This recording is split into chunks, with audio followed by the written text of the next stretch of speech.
We live in an age of devolution. We see all around us signs of a degeneracy, mostly amongst the people who have positions of great responsibility in our country. Some observers have said that American democracy has become an idiocracy in the 21st century. Well, let's look at this videotape. As president, I recognize that the woke mind virus represents a war on the truth, so we will wage a war on the woke. We will fight the woke in education. We will fight the woke in the corporations. We will fight the woke in the halls of Congress. We will never, ever surrender to the woke mob. We will make woke ideology, leave it to the dustbin of history. It's gone. This is the central issue animating Ron DeSantis' presidential campaign, his imaginary war on wokeism. He wants to fight World War Woke, whatever that is.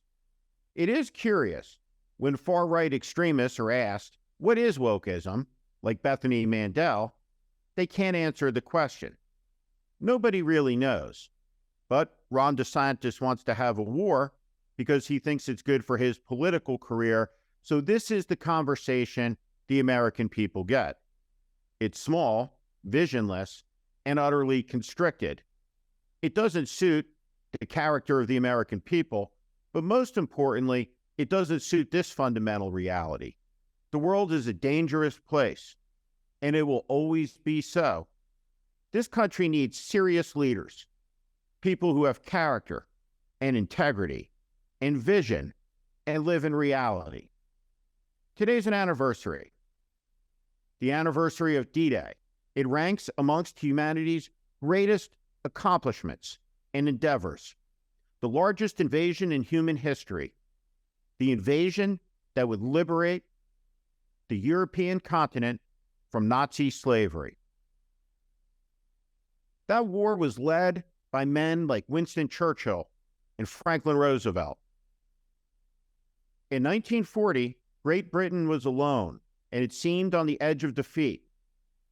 Many people in the United States believed the United States had no role fighting in the war against fascism. Charles Lindbergh and the isolationists who called themselves the America First movement ran wild at home. The Nazis filled Madison Square Garden for a rally of American Nazis. The United States had been an isolationist country for 150 years. When Winston Churchill took to the floor of the British Parliament and gave one of the greatest addresses in the history of the English language at one of the gravest hours in the history of human civilization. I'll say this for Ron DeSantis. He is audacious. Never before has anything so grand and big been made so small and stupid. Ron DeSantis is using the words of Winston Churchill, talking about Great Britain's most dangerous hour when the Nazi yoke had come down and controlled all of Europe, as the foundation of a campaign against wokeism. What's wrong with him? Ron DeSantis is a small man. His pettiness and petulance has cost the state of Florida thousands of jobs and billions of dollars. He's gone to war against the state's largest company because they dared to speak out against one of his policies. His campaign is vengeful, and his philosophy of revenge applied to his political opponents using the power of the state is terrifying. He's no different than Trump. He's just as bad. Ron DeSantis is as equally unfit for high office because his character is as equally atrocious. But not every person in politics has atrocious character. Many have vision and love and integrity. One of them was Robert Kennedy. He was 43 years old when he was murdered by Sirhan Sirhan in the Ambassador Hotel after winning the California primary on this date in 1968. His loss was grievous for this country. Something was stolen from us. Listen to Bobby Kennedy speak to a crowd of Black Americans on the evening that Martin Luther King was killed, murdered in Memphis, Tennessee.